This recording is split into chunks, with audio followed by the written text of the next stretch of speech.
Hey everybody, it's Pajama Life with our review of F1 Train Dreams and Starfleet Academy or DS9.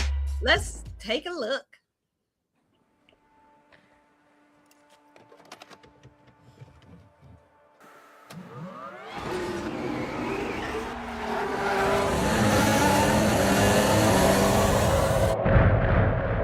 Some people look at Sonny Hayes.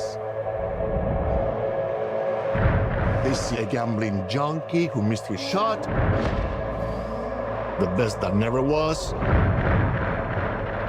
But I see possibility. I think it's really wonderful that Apex are giving second chances to the elderly. It's all right. You're just worried I'm quicker than you. What do you think I'd feel if you die on the track? 3 laps. 3 laps is a lifetime.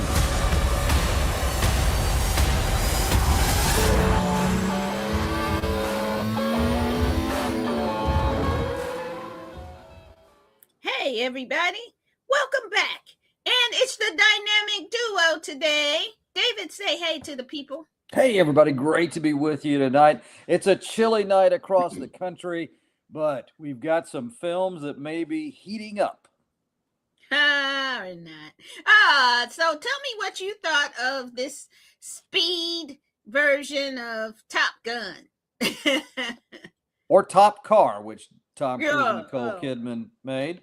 And Burt Reynolds with Stroker Ace. And No, so not many of Stroker those. Ace. No, in all seriousness, I Cannonball really Run. We might as well go all the way back. Well, Cannonball Run, though, that was like on the highway. It was not a race movie, so we have to do a little different. But, man, F1 was fantastic. I loved this.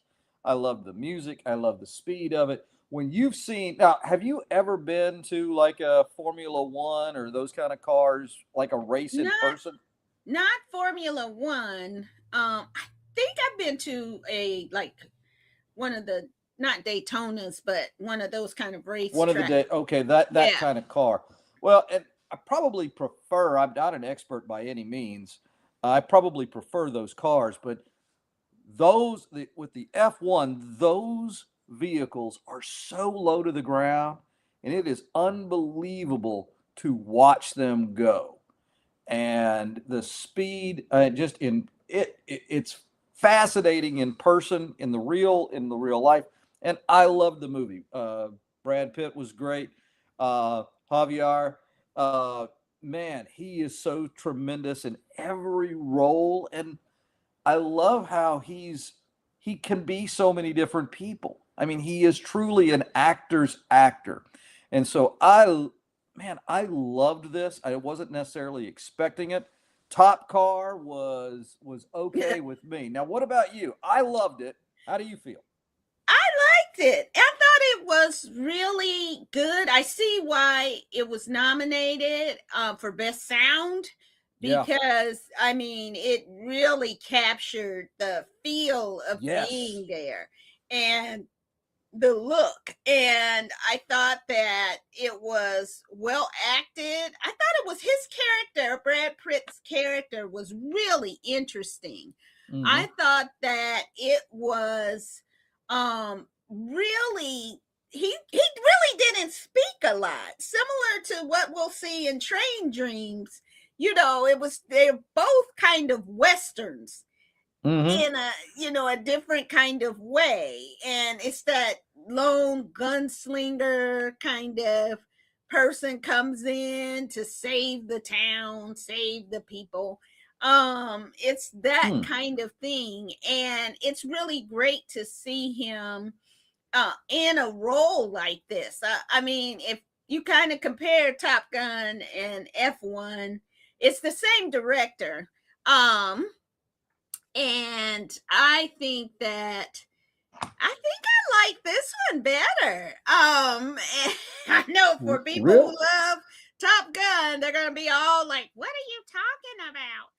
But I think that it is something really interesting, and definitely something that took me by surprise that its depth of emotion and its the action, but really how well acted it was.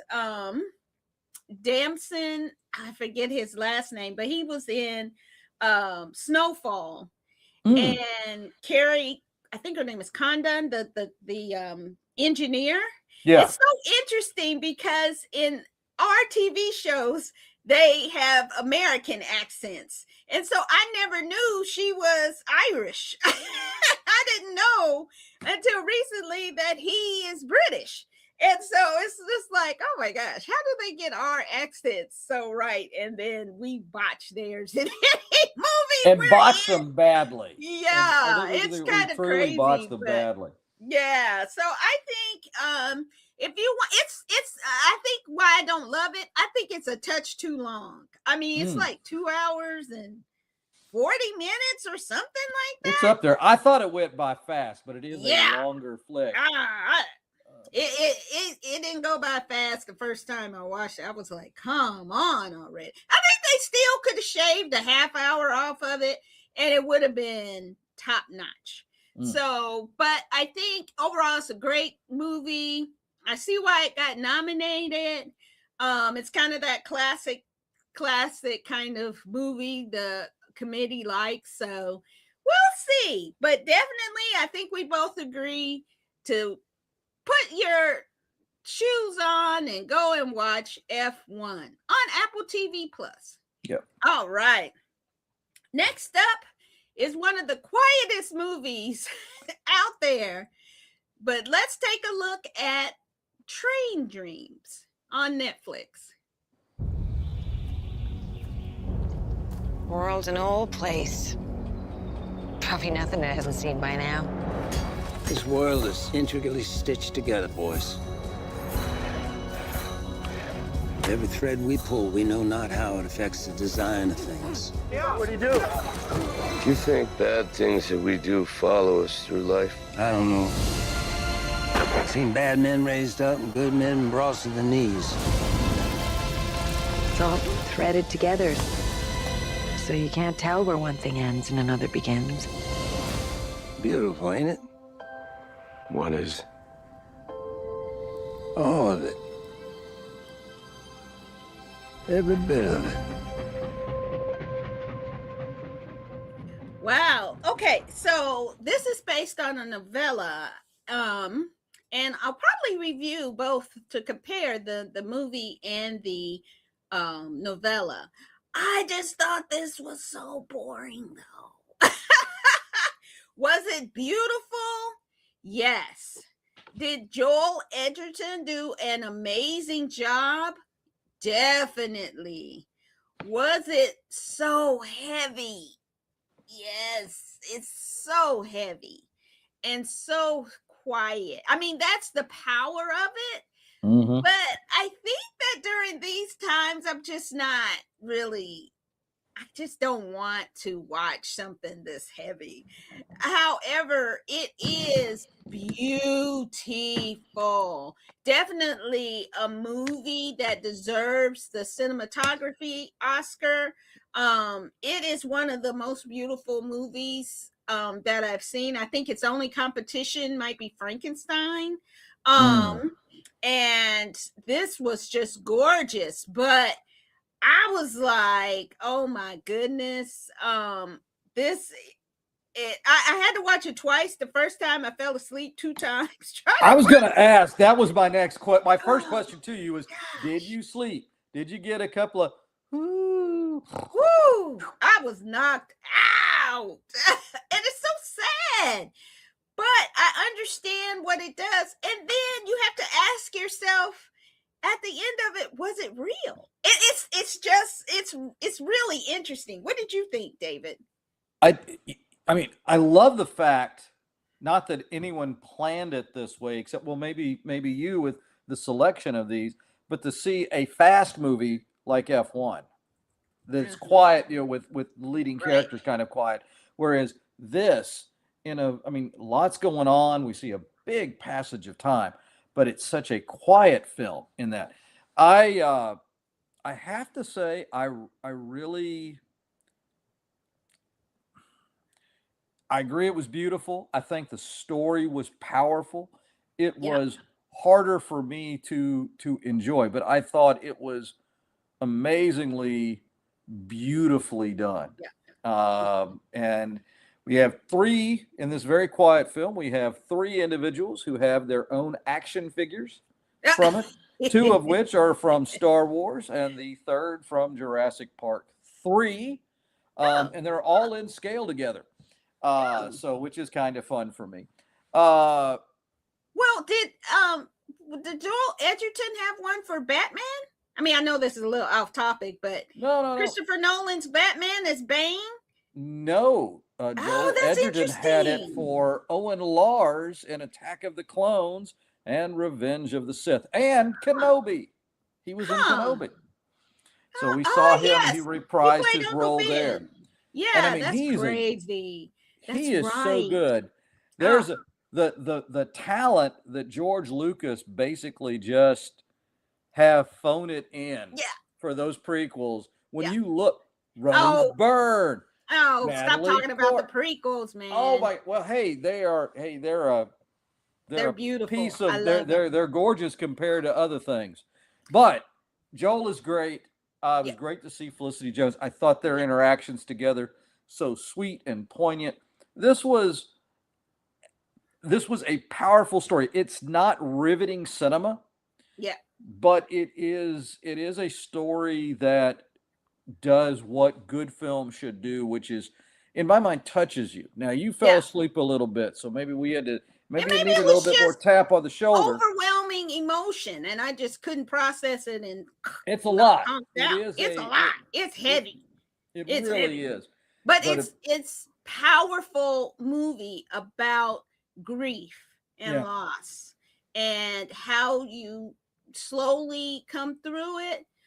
And it also made me think of all of those poor soldiers who might have hermitized themselves because of the amount of grief that they feel. And how sad that is. And so it really makes, I mean, he doesn't speak much, but his face and his expressions, what he uses in his body, Yes, you're right. is just incredible. And any other year, I would want him to win. But it's that field is so deep with Best Actor. I'm like, I want somebody else to win. He's good. So, and let me just say Will this too. I think at least from where we grew up and where we've spent the last 30 some odd years of our lives on the East Coast, we're familiar historically with certain levels of discrimination and prejudice. Yeah. And perhaps those of you who are watching our program from the West Coast, it's like, well, duh, that's obvious or whatever. But not everyone hears the stories of how Asian Americans were so treated poorly, not just when they came and helped build the initial railroads in San Francisco and the West, but the moments you see those, that is a powerful thing. Yeah. And it's also timely now. Yeah. And it's something that we can't forget. Obviously, during the COVID years, and there were some things going on where you heard a bit of an anti-Asian backlash in the United States. Certain folks will always have certain, some levels. But I thought in this very quiet, but as it's done in a powerful way, those instances where we see it and the effect it had on the protagonist in this story, that to me, I thought was a really great thing. And they packed a lot in for about an hour and a half movie, a 90-minute movie, give or take. So anyway, but I think it was timely as well as beautiful in a very powerful story there. I'm really glad we watched it. Yeah. I'm really glad. Definitely not a rah rah ha ha movie, but it is something that you should watch. So definitely check out Train Dreams. Now, our final is homage to Deep Space Nine in this week's episode featuring Sam in Star Trek Starfleet Academy. Let's take a peek. Let's see what we got. Let's begin. I was created 217 days ago on a world called Cask, and I'm the only photonic cadet at the Academy. Hey, Sam. I am Cask's future emissary to the Federation. One of my main jobs is to explain organics to my makers. But that's not always so easy. My makers need me to explain everything about organics. Problem is, organics are chaotic, complex, and unpredictable. Doesn't get you wasted, okay? So to simulate how organics feel when we drink. So one tap equals one shot, okay? Like I said, I'm all about the mission. That's too many shots. Why is everybody so squiggly? That was so cute. What did you think? Or you want me to talk about it first? Well, I'll You start go. here. We might go on and on about this one a little bit. I really want to like this show. I really want to, Uh-oh. but I don't. I really don't. I'd like to like it. I'm going to watch it because it's Star Trek, and eventually I think that'll somewhere in there it'll rub off on me, but I don't like it. I didn't realize that we're in this third or fourth episode. I had no idea what she was until now. Oh, you didn't know she was a... I don't understand why it's photonic versus hologram. I don't understand, but I don't Beats have me, it. but I didn't know. I mean, I think, the first, when we talked about it, you were highly critical of that character in the first two episodes. Yeah. And somewhere in there, maybe I'm not watching it as close enough. I didn't realize what she was. I just thought she was kind of quirky, kind of the cute, quirky person. But I thought I did like the homage and the connections back to Deep Space Nine. That was cool. Did you watch Deep Space Nine? Oh yeah. Okay, so you saw the whole series. Oh yeah, Okay. watched all of it. I thought that was great. The Star Trek memorabilia and artifacts were really fun to see. The baseball caps, and they talked about his food and his love of that. I remember his dad had the restaurant, Captain Sisko, that is, and of course the relationship with Dax, who now we've got a new Dax. So all of those things were cool. I was surprised about the way the Trill would look this time around. With I think it's a mix of Cardassian. It's maybe that's what it is. It's a little bit, So they, with some makeup stuff, they're coming up with some new species. I want to like it. I can't say that I really like it, but I did enjoy the little nod there to the Deep Space Nine program. Now you tell me. We kind of forced you to watch this. Yeah. Despite you have very high Star Trek standards. What did you think? So I like it. It's growing on me. It's it's growing on me. And not being a Deep Space Nine person, you kind of don't get how important this episode is to all those super fans out there. And that I thought they did it very smart. Avery Brooks decided to quit acting, and so he's not in this. And his son is. I'm sorry if this is spoilers, but it's spoilers. It's all over the internet. Yeah. But I thought that was a nice way to bring the homage. And the speech at the end is from a poem of Avery Brooks. And so yes. And so that was really lovely. Okay, that's a notch up. But I know him as Hawk. And from Spencer for Hire. I wanted to see Hawk back. I was trying with that show because I was like, my man is out there, but I just could not stand Deep Space Nine, so I didn't watch it. But Did you like the original Babylon 5 better since it was kind of a copy ripoff? Oh, I don't like that one either. Okay. I'm a purist, David. Come on now. I like 2 Star Trek pretty much. But I thought that the Sam character, I thought that was super cute and would appeal to younger audiences. The way they did it with like the little animation on the side, it was kind of like Miss Marvel did when you have these little cartoon things in the middle of what she's talking about.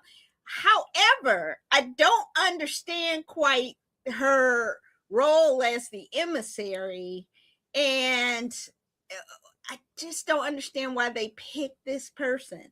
I don't know. And maybe it's because she's not threatening, looking. But it's an interesting choice. But I feel like it just didn't make sense because she could absorb all the information with a touch, but then she has to go and find out this stuff, and it's taking her long. And I'm like, why aren't you just touching stuff and you understand everything? That didn't make okay. Yeah. But suspend your disbelief. You had to do that a lot, I felt like, this episode. And it is a lovely tribute to Star Trek Deep Space Nine fans out there. And I think people who love that show will be like, oh my God, I can't believe this is happening. So, and we saw the black on one side, white on the other side girl again, and I was happy. I can't wait. I want her to have an episode, and I hope by the end we get that tribble as a member of Starfleet Academy. We gotta have a tribble. But I really don't believe they're sentient enough to do anything. How do we know? It'd be funny. They got translators. Tribbles are the shiz night. I want to see a tribble. So definitely, I think it's kind of a mixed review, but I think it's worth sticking with. Oh, yeah. Starfleet Academy. Let's see where it goes together. Okay. Well, that is our review. It looked like we had quite a number of comments. Wonderful. And some are good, some are kind of funny there. But I think that it is great that you all are here. If you're going to be negative, get off of here, because we're about positivity. So definitely, David, this week has been kind of a trying week with some things that people are posting. But you know what? I don't even care, because how about people go and watch Becoming? And we will review that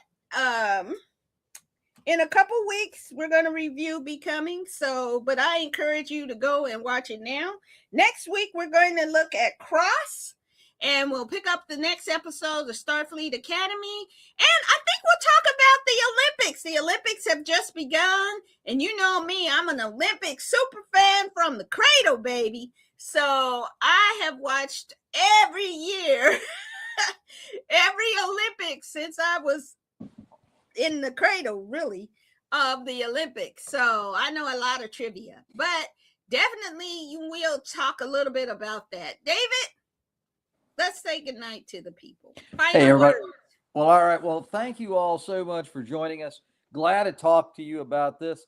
Hope we have a great love of science fiction and I think good cinema and good storytelling in general. So stick around with us for the journey. We're going to have a lot of fun together, and I hope everybody stays warm and safe this cold, but maybe kind of warming up a little bit week. Y'all take care. And if you support what the president posted, then you're trash. And Amen. You belong with him. And don't try to talk to anybody who looks like me. And we will see you next time. Take care.